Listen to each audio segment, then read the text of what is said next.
from the Swisscast Network. Hello, and welcome to the podcast all about becoming a health coach. I'm your host, Megan McCrory. And I'm Danna Hoffman, Megan's new co-host. The first 23 episodes of this show were recorded back in 2018 while I was attending the Institute for Integrative Nutrition. Those early episodes cover what Megan was learning during the first half of the health coach training program.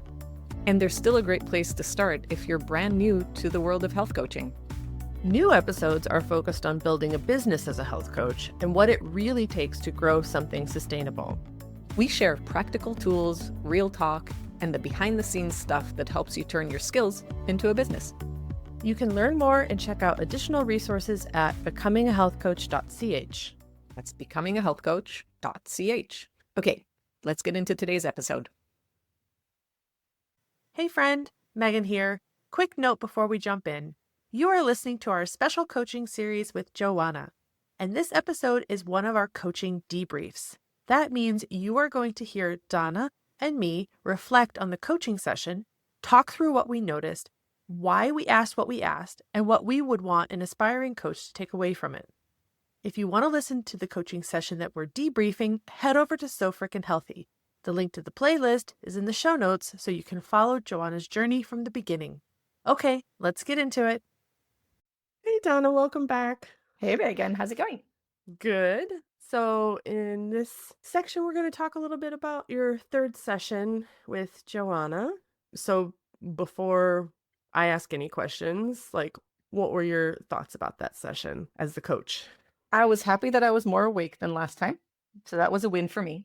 But I think it was a great session. I think Joanna came in, it felt to me like she came in, A, with a lot of knowledge, and B, with a lot of she was itching to get going, which, as I mentioned on the call with her, could sometimes be to a fault.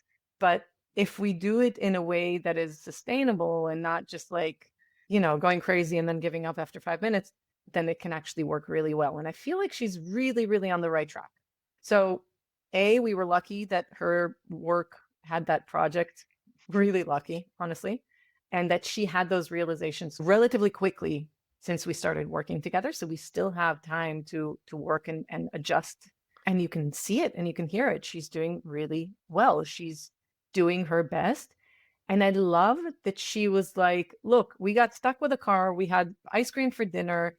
It is what it is. And I was like, good, because yes, you made the best choice for yourself in that moment. And that's always going to be better than either not having it and then going home and just binging because you feel miserable, or kicking yourself for days afterwards. Like, I ruined everything, that kind of mentality. So I think her, how should I say this without sounding stupid? Like her mental state is a very healthy one to help her to move forward. Does that make sense?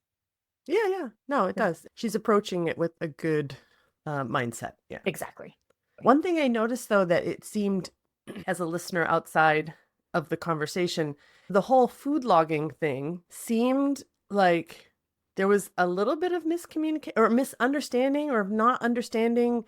So from my perspective, and I have to really keep myself from typing into the chat. No, this is practicing my self-control. But from my point of view, it sounded like she was trying to find a good way to do the food logs because you asked her to do the food logs. And then you're challenging her on, well, why are you doing this? I know Megan was saying she's, weighing things in the kitchen all the time. And, it might be worth it for me to just spend kind of a week, weighing out, how much yogurt fits in my favorite bowl. And I'm like, well, because you asked her to, Donna. You asked her to do the food log, and she was trying to come up with a method of doing the food log. And then, oh, you mean the way? I was like, do you mean the way? Yeah. Well, yeah, because she was trying to come up with, she knew that she wasn't going to weigh everything as she was doing it. So for her, she was like, okay, what are the 5 default foods I eat all the time? I'll weigh them once or twice, and then I'll just know, so I don't have to weigh it each time, but I can still do the food log. And when I say a bowl of yogurt, it means it's 200 grams or 150 grams of yogurt. So that was like, I was like, what's going on here? I like, because then you were challenging her and I could feel like I wasn't watching you too. I was just listening, but I could like hear the silence in her brain going, why is she asking me this? She asked me for the food log. So I don't know. Was that the same? Like, what was going on in that No. So situation? so again, as I explained it to her, I wanted to know where that's coming from. Why do you want to weigh your food? Because it sounded like it would be a hard task for her to do. And she did mention that. She was like, maybe I'll find once a week where I can actually do that. And I was Yeah. like, no, but that's not priority. And if you're weighing your potato chips, then we're doing it wrong. Do you see what I mean? Like for me, and this is true for every client that I work with, for me, the quality is more important than the quantity. And only when we have an ideal, let's say, diet intake, and Mm-hmm. still things are not necessarily moving in the right direction, and it doesn't matter if it's health related or weight related, only then do I say, okay, now we're at the next step. Because as I sussed her out before, and as I noticed, and she actually confirmed it at the call today, there's a lot of like, I'm going to do a lot, and then I'm losing the plot, and then I'm looking for the next thing. I don't like to just like change everything all at once and then like go back to my old habits. I like to sort of play around like with one variable, let's say, and try that for a while. But I get a bit frustrated when I don't see results after like 2-3 weeks. And then I'm like, okay, well, obviously like that wasn't the thing. So I don't know. Go back to the drawing board, try something else. And she was looking for changes within 2 weeks. That's never going to happen. Unless, again, you shift 180 your diet, you're starting to work out like crazy, you're, whatever. Like 2 weeks is not enough. 2 weeks is not enough to just say, okay, I'm having a little bit less processed food. Because Yeah. as you heard at the end, she's still having that processed food and it's still a struggle for her. So as long as that stuff is in there, I'm not going to blame the extra cup of yogurt that she's having with granola, like with healthy stuffs, because there are other things that are actually at play. If those foods were not in there, and what the is going on? Why are things not shifting? Then I would look at the quantity. But usually I don't even have to look at the quantity. I mean, I think there was maybe, and we're talking about over a decade of clients, I think I can count maybe 2 clients that really had to really portion control. Yeah. Yeah, and you mentioned so first of all, I need to clarify. I do not weigh my food all the time. I do spot checks. There might be 2 weeks every couple of months where I weigh my food because something has shifted or not shifted or whatever, and I'm like, I get a bug in my bonnet and I weigh my food. So that's typically, I just want to put that out there. I am not weighing my food every single day. Right. However, I do notice when I do weigh my food, like she said, I do always put like a quarter cup of milk in, like I do like I do what she said that she does. I realize that I do the same amount of things all the time.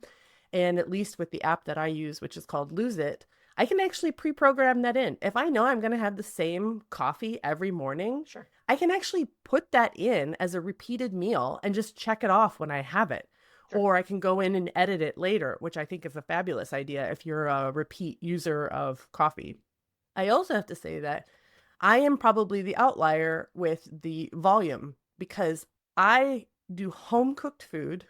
I don't eat a lot of processed food. And I know for a fact that I overeat because I enjoy eating my food. Sure. And it's more calories than I need for the amount of activity and metabolism that I need for the day. So for me, portion control is super important because I don't need to have as much food as I'm eating. So I get it. I get a little bit more of her analytical brain of wanting to have some data behind that. But I also completely understand what you're saying of like, yeah, let's not lose the forest through the trees type of thing. Exactly. It was just too early. It's too early to look into that when there are other things at play. Yeah. And I didn't want her to go into the same pattern that she was talking about before, where every 2 weeks I'm trying this new thing because nothing is shifting, just the stress around that is going to inhibit her from losing weight. When talking to clients, I always have to remember what type of person I'm talking to. Mhm. And if I know that that person is just going to get, and unfortunately that's me, so it's easier for me to also relate to it, to just do whatever the fuck I can, and then just, like just go crazy, like pre-burnout Danna, where you literally lose the forest from all the trees, then I have to be very cautious about that. And as I said, for me, it would not help. It would not help to know how much yogurt she's having if she's also having Yeah. the processed coffees in the fridge section, or like Yeah. sweetened yogurts, or whatever. Yeah. I think it's a bit I just did see that, I just saw that kind of I know, I love challenging. her confusion of why is she asking me this? She asked me Exactly. for the food log. So I was glad that you went through the explanation, but it was definitely, so I think when we're in a coaching environment, because that's what we're doing, is we're trying to explain how coaching works, it is challenging sometimes to understand how someone ticks, and to understand the right way to say something, the right way to explain something. And so for everyone who's listening, who might eventually work with a coach, you just need to be very clear when you're not clear on something. Like, I don't understand why you're asking me this. Sure. I think a lot of times, as we've talked before, even on like patient advocacy, sometimes people are nervous or intimidated to challenge an authority figure. And in this case, the coach is the authority figure, even though we don't like to come across that way, but it is that way because we're helping someone, right? Sure. And so I would say anybody who's going to be in a coaching environment, remember the coach is, is giving you a service. So like anything, you need to make sure you're getting the service that you ask for. And if it's not working for you in whatever way, either if it's not clear or if you don't understand or whatever, you need to be completely open and honest and be like, I have no idea what you're talking about. Yeah, 100%. Megan, sometimes I get tired of hearing my own voice. Yeah, I get tired of your voice too. Rude. But you know what would be really awesome? Hearing our listeners' voices. Yes! Hey friends, let's make Danna's dream come true. Click on the link in the show notes and leave us up to a 60-second voicemail. Saw something funny or insightful? Leave a comment or ask a question. Who knows? Maybe your voice will be heard on our next episode. And by the way, one more thing that I wanted to mention, I was provoking those questions and asking her because if her answer would have been like, it would help me, it would, like if it was back to her, then I would be like, okay, great. If that makes you sleep better at night and that would be helpful information for you, cool. But she was saying that it would help me. You, Danna. Me as Danna. Yes. Well, let me ask you a question though. How would that help you? Well, just to say, if you write down versus taking a picture, like I can write down a bowl of yogurt, and if I would show it to you, you don't know if I mean a soup bowl, a salad bowl, what we're talking about, like pot of yogurt, big, small. So just to make it a little bit more precise. Okay, and then? So well, I don't know. So this is my, if I would give it to you and then you would say like, oh, this is great, this is not so great. I don't know what I didn't have the food log to give to you, so I don't know what you would do with one if I would give it to you. Yeah. And that's where I was like, okay, I don't need you to put more stress and pressure on yourself for something that won't necessarily help me, not in this moment anyways. And the same goes for the recipes. She goes, kudos to you, Danna, for me making the recipes. I'm like, why kudos to me? I didn't do anything. I do, sent you a link. I wanted to report back to you because I did make 2 of your recipes from your booklet and they were well received all around. So kudos to you. Yeah, we really liked it. Was the peanut butter curry with lime and the quinoa chili. Oh, nice. Okay. Yeah. Excellent. So it's not kudos to me, it's kudos to you. You made it. That's true. Yeah, that's true. Yeah, we did it. So I hope to make a couple more recipes. Yeah, I was like, you did the recipes, and that aha moment of first going like, oh yeah, true. And kind of patting herself on the back for that. I think that's that's really important because I'm like, Yeah. I'm not doing anything. Obviously, I'm getting paid for a service, but like, I'm just helping you and holding your hand. You're doing the hard work. So don't give me Right. the credit for it. Like, I'm helping Right. you to move forward. I'm not doing Yeah. anything Yeah. extraordinary. You're doing all the hard work.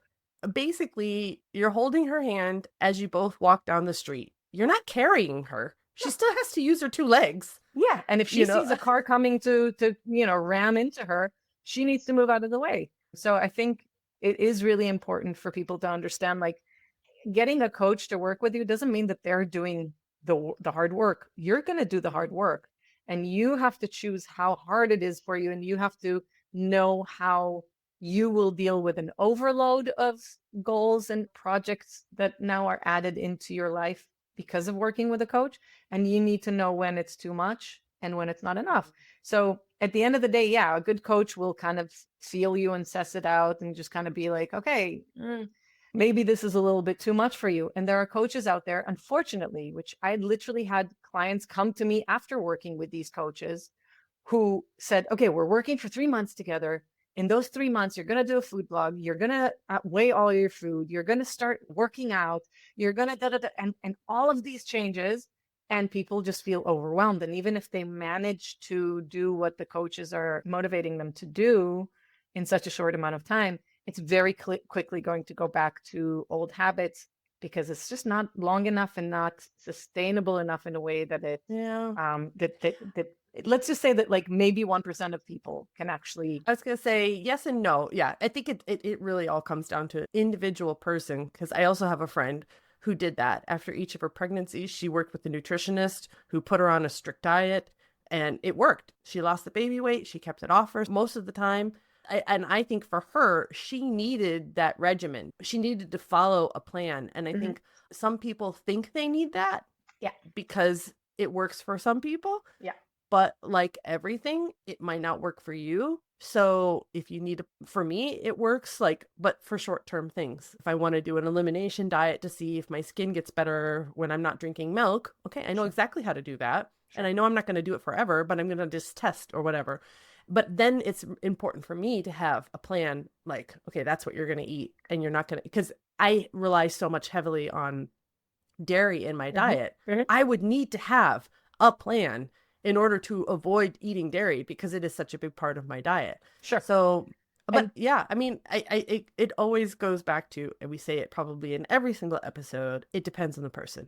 It definitely does. And do you know how I know who I'm working with is like, they get the menu plan. If the next menu plan, right? It's recipes. It's not really a menu plan. We're not meant to give menu plans, but it's just, I give this idea of like, here's a bunch of recipes. Here's how your day could look like. And if a person comes up to me and they're like, I totally switched my life and have been doing your menu plan for the last 2 weeks, then you know it's that person who needs exactly what you're talking about. She came back after a month and said, we tried 2 recipes, which is amazing. Don't get me wrong. I'm so stoked about it. But she's not that person who will now completely shift everything. It's just impossible, especially with, 3 kids and a full-time job and everything like that. So, yeah. And this one was especially tough because, as you mentioned, it's been a month since you've talked to her. So I am going to be very interested to see how the next sessions go, because with this one, we are about halfway through. But the next ones will be coming in every 2 weeks. So it'll also be interesting to see how she progresses. And I think we'll have to leave it there for Joanna's 3rd session review. And we'll see you next time. Bye, Megan. Hey, did you know that I have another podcast? It's called So Frickin' Healthy. And I started that podcast in 2022 with another IIN health coach named Danna Levy-Hoffman. So if you love this podcast, you're probably going to like that one, because all we do is talk about health stuff. We have great experts on.